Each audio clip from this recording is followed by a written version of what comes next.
آداب، یہ آکاشوانی ہے۔ خبروں کے ساتھ میں آفتاب احمد۔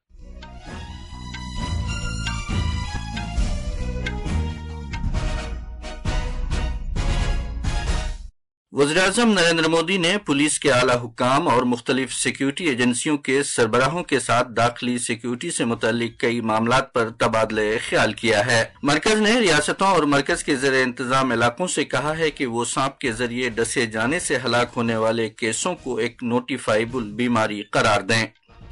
مہاراشٹر میں نئی منتخبہ مہایوتی سرکار کی حلف برداری کی تقریب جمعرات کو ہوگی۔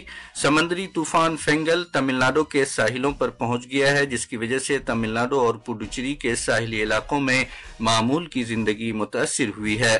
اور بیڈمنٹن میں لکشیا سین اور پی وی سندھو سید مودی انڈیا انٹرنیشنل ٹورنامنٹ کے سنگلز کے فائنل میں پہنچ گئے ہیں۔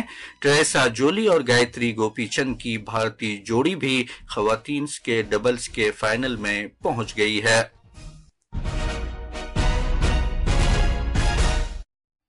اب خبریں تفصیل سے۔ وزیراعظم نریندر مودی نے آج پولیس کے اعلیٰ حکام اور مختلف سیکیورٹی ایجنسیوں کے سربراہوں کے ساتھ قومی سلامتی سے متعلق مختلف معاملات پر تبادلہ خیال کیا۔ بھونیشور میں جاری پولیس کے ڈائریکٹر جنرلز اور انسپکٹر جنرلز کی آل انڈیا کانفرنس کے دوسرے دن وزیراعظم نے پولیس کو درپیش مختلف کارروائی جاتی اور ڈھانچہ جاتی معاملات پر بھی تبادلہ خیال کیا۔ داخلی سیکیورٹی، نئے فوجداری قوانین، سرحدی سیکیورٹی، سائبر کرائم، ماؤ نوازوں کا چیلنج جیسے کئی معاملات اور مصنوعی ذہانت اور ڈرون جیسی ابھرتی ہوئی ٹیکنالوجی سے پیدا ہونے والے چیلنجوں اور دہشت گردی مخالف حکمت عملی پر بھی تبادلہ خیال کیا گیا۔ مرکزی وزیر امت شاہ، قومی سلامتی کے مشیر اجیت ڈوبھال اور مرکزی داخلہ سیکریٹری گوبند موہن بھی کانفرنس میں موجود تھے۔ جناب شاہ نے کل کانفرنس کا افتتاح کیا تھا۔ مختلف ریاستوں اور مرکز کے زیر انتظام علاقوں کے پولیس کے ڈائریکٹر جنرلز اور انسپکٹر جنرلز نے جرائم کی روک تھام اور امن و قانون کے انتظام و انصرام سے متعلق چیلنجوں سے نمٹنے کے لیے اپنی اپنی ریاستوں اور مرکز کے زیر انتظام علاقوں کا خاکہ پیش کیا۔ وزیراعظم جو جمعے کی شام بھونیشور پہنچے تھے، کل بھی کانفرنس میں شرکت کریں گے۔ لوک سبھا اسپیکر اوم برلا نے نوجوانوں سے اپیل کی ہے کہ وہ بھارت کو ایک ترقی یافتہ ملک بنانے کا عہد کریں اور ملک کی تعمیر میں اپنا کردار ادا کریں۔ فرید آباد میں ایک تقریب سے خطاب کرتے ہوئے لوک سبھا اسپیکر نے کہا کہ بھارت آج عالمی چیلنجوں کو حل کرنے میں ایک اہم طاقت کے طور پر ابھرا ہے۔ جناب برلا نے کہا کہ ملک کا اب دنیا میں ایک شناخت ہے۔ انہوں نے کہا کہ یہ جمہوریت کی طاقت ہے کہ ملک 21ویں صدی میں تمام شعبوں میں نئے ریکارڈ بنا رہا ہے۔ دیشوں کے اندر بھی بھارت کا نوجوانوں کا ہی سامرتھ ہے۔ اس دیش کے اندر بھی چاہے ٹیکنالوجی ہو، چاہے پروفیشنل کورسز ہو، ہر انوویشن ہو، ہر وشے کے اندر بھارت کا نوجوان ہی اس دیش کے وکاس میں یوگدان دے رہا ہے، اور اسی لیے 21ویں صدی بھارت کی ہوگی۔ انہوں نے کہا کہ بھارت کے لوگ تعلیم، ادویات، آئی ٹی اور آٹو موبائل سمیت تمام شعبوں میں اپنی خود اعتمادی، کام کے تئیں لگن، ثقافت، صلاحیت اور تبدیلی کے تئیں جذبے کی وجہ سے سب سے بہتر ہیں۔ مرکزی وزارت صحت نے ریاستوں اور مرکز کے زیر انتظام علاقوں سے کہا ہے کہ وہ سانپ کے ذریعے ڈسے جانے اور اس سے ہونے والی اموات کے کیسوں کو ریاستی صحت عامہ یا دیگر قابل اطلاق قانون کی متعلقہ دفعات کے تحت ایک ایسا مرض قرار دے جس کی اطلاع متعلقہ حکام کو دینا لازمی ہو۔ سبھی ریاستوں اور مرکز کے زیر انتظام علاقوں کے پرنسپل سیکریٹری اور ایڈیشنل چیف سیکریٹری صاحبان کے نام ایک خط میں مرکزی صحت سیکریٹری محترمہ پونیا سلیلا سریواستو نے اس بات پر زور دیا کہ سانپ کے کاٹنے کے کیس صحت عامہ سے متعلق ایک اہم اور قابل غور تشویش کا معاملہ ہے۔ انہوں نے اس بات کو اجاگر کیا کہ سانپ کے کاٹنے سے خاص طور پر کسانوں اور قبائلی افراد میں جسمانی معذوری سمیت کئی سنگین بیماریاں پیدا ہو سکتی ہیں۔ محترمہ سریواستو نے بتایا کہ وزارت نے متعلقہ وزارتوں اور فریقوں کے ساتھ صلاح و مشورے کے ساتھ سال 2030 تک سانپ کے کاٹنے اور اس کے سبب جسم میں زہر پھیلنے کے واقعات کی روک تھام کی غرض سے ایک قومی عملی منصوبے NAPSE کا آغاز کیا ہے۔ اس کا مقصد 2030 تک سانپ کے کاٹنے سے ہونے والی اموات کی تعداد کو گھٹا کر نصف تک کرنا ہے۔ مرکزی وزیر خزانہ نرملا سیتارمن نے آج قرض تک رسائی کے ایک پروگرام میں 50,000 سے زیادہ مستفیدین کو 1,121 روپے سے زیادہ مالیت کے قرضوں کی منظوری لیٹرز اور قرضے تقسیم کیے۔ اس پروگرام کا انعقاد بہار کے مدھوبنی ضلع کے جھنجھار پور میں کیا گیا۔ محترمہ سیتارمن نے P M Svanidhi, P M Vishwakarma Mudra, stand up India اور کسان کریڈٹ کارڈ اسکیم کے تحت قرضے تقسیم کیے۔ ان اسکیموں سے فائدہ حاصل کرنے والے لوگوں سے خطاب کرتے ہوئے محترمہ سیتارمن نے کہا کہ 2047 تک ترقی یافتہ بھارت کے سنگ میل کو حاصل کرنے کے لیے خواتین ترقی کی انجن ثابت ہوں گی۔ اس سے قبل وزیر خزانہ نے اپنی مدد آپ گروپوں کے خواتین ممبران بالخصوص جیویکا دیدی کے ساتھ بات چیت کی، جو زرعی مصنوعات سمیت اپنے پروڈکٹس کی نمائش کر رہی تھیں۔